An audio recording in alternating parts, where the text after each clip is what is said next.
절도, 사기, 성범죄를 조심해야 되는 지진 이재민들. 일본 뉴스. 새해 첫 출발을 지진으로 시작한 일본 노토반도의 이시카와현은 그야말로 아수라장입니다. 지진 현장을 정치인들이 방문하면 의전관계로 현장에서의 피해 복구에 지장을 준다는 그럴싸한 핑계로 정치인들은 거의 외면하다시피 하고 있습니다. 그러다 지진 발생 2주일 만인 지난 14일 기시다 수상이 헬기를 타고 현장을 방문했지만 국민들로부터는 비난만 쏟아지고 있습니다. 2만 명에 가까운 사람들이 피난 생활을 하고 있는데도 겨우 대피소 2곳만 방문해 각각 30분도 안 되는 시간뿐인 의견 청취로 어떻게 재해지의 요구를 다 파악할 수 있느냐는 것입니다. 17일 이시카와현에서 발표한 사망자 수는 재해 관련 사망자 14명을 포함해 232명이며 행방불명자는 21명입니다. 주택 피해는 2만 1411동이며 붕괴되지 않은 건물을 대상으로 한 응급 위험도 판정에서는 15일까지 완료한 건물 중 약 35%가 출입금지인 위험으로 판정되었다고 합니다. 이렇게 주택 피해가 많은 이유로 재해지 주변에는 전통적인 목조주택이 많은데 강한 지진이 잇따라 발생해서 그 피해가 커질 수밖에 없었다는 시각이 많습니다. 1월 16일 교도통신에서 보도한 주택피해 2만 1,400동 붕괴 위험 35%, 노토 지진이라는 제목의 기사를 보면 16,000명 이상이 대피소에서 지내는 가운데 가설주택 등 거주환경의 정비가 급선무라고 합니다. 전국 재해건축물 응급위험도 판정 협의회에 따르면 위험 비율은 한신 대지진이 약 14%, 동일본 대지진이 약 12%, 구마모토 지진이 약 27%였습니다. 그런데 노토반도 지진은 조사 도중이어서 단순 비교는 할 수 없지만 현 시점에서도 이들을 웃돌고 있다고 보도하고 있어 재해 복구에 많은 시간이 걸릴 것으로 보입니다. 한편 재해지에서는 3대 범죄인 절도, 사기, 성피해를 주의하라는 경찰의 당부가 이어집니다. 많은 이재민들이 대피소 생활을 하는 어려운 환경에서 재해 복구에 안간힘을 쓰고 있는데 이들을 대상으로 한 범죄는 계속 벌어집니다.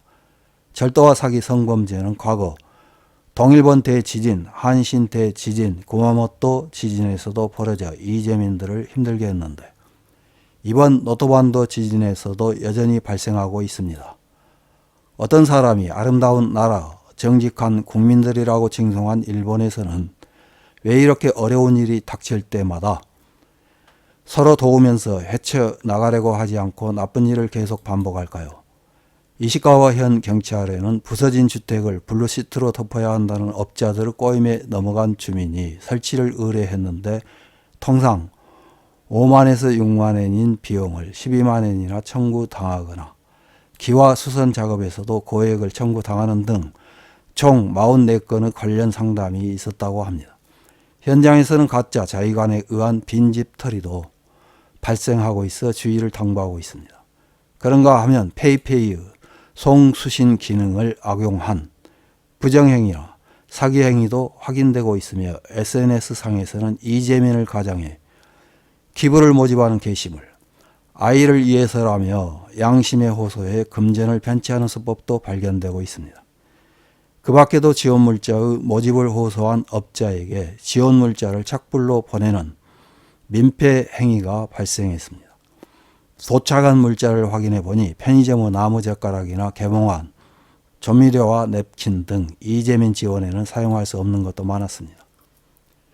1월 18일 요미우리 TV에서는 재해 현장에 악질적인 수법이 다발하고 있다는 방송을 했습니다.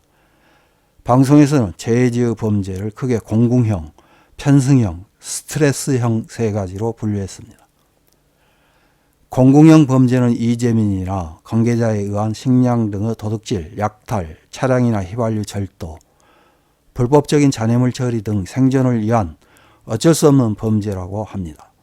편승형 범죄는 이재민을 지원하기 위해 오가는 사람들에 의해 벌어지는 절도, 의연금이나 지원금의 사기, 횡령 등의 범죄입니다. 스트레스형 범죄는 언제 끝날지 모르는 대피소 생활과 앞으로 거처에 대한 불안에서 오는 스트레스로 인해 발생하는 범죄로 가족 간 폭력이나 트러블, 약물 의존 등이 늘어난다는 것입니다. 이에 대해서 전문가는 지금 노토는 공궁형 범죄 단계는 끝나고 편승형이나 스트레스형 범죄로 시프트하고 있다고 말했습니다. 관련 내용의 언론 기사에 달린 일본 네티즌들의 댓글 몇 개를 확인해보고 마치겠습니다. 첫 번째 댓글입니다. 자신의 정권 기반이 어떤 상황이든 간에 이번 방문이 퍼포먼스라고 하면 기시다 총리도 슬프지요. 그렇게까지 부패한 인간이라고는 전혀 생각하지 않습니다. 스스로의 생각 아래 가능한 한 부흥 지원을 열심히 진행해 주기 바랍니다. 다음 댓글입니다. 왠지 외지인이 범죄를 저지르러 오는 것 같은 기사가 많지만 성피해는 외부가 아니라 같은 이재민끼리 일어나고 있는 것입니다. 대피소라는 좁은 공간에서 그것은 보고 싶지 않은 사실이겠지만 뚜껑을 덮지 말고 동료 간에도 일어날 수 있다는 것을 서로 알려줘야 합니다. 이재민도 훔치거나 가해자가 될 수 있습니다. 다음 댓글입니다. 미증유 대재해로 다수의 희생자가 나오는 가운데 일상생활도 여의치 않은 이재민에게 타격을 주는 절도 행위는 정말 용서할 수 없다. 범인은 인간으로서 부끄럽지 않은 것일까? 행불자도 다수 있는 가운데 힘들다고는 생각하지만 경찰은 어떻게든 범인을 붙잡아 주기 바란다. 그리고 이런 어리석은 범죄 행위를 저지르는 사람은 엄벌해 주기 바란다. 다음 댓글입니다.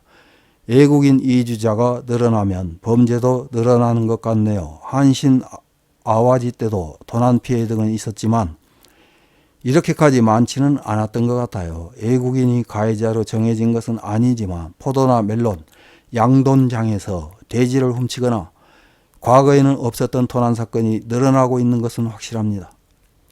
다음 댓글입니다. 엄벌에 처할 수 있는 단순한 절도가 아니라 사람의 궁상을 파고드는 악질투성이의 범죄.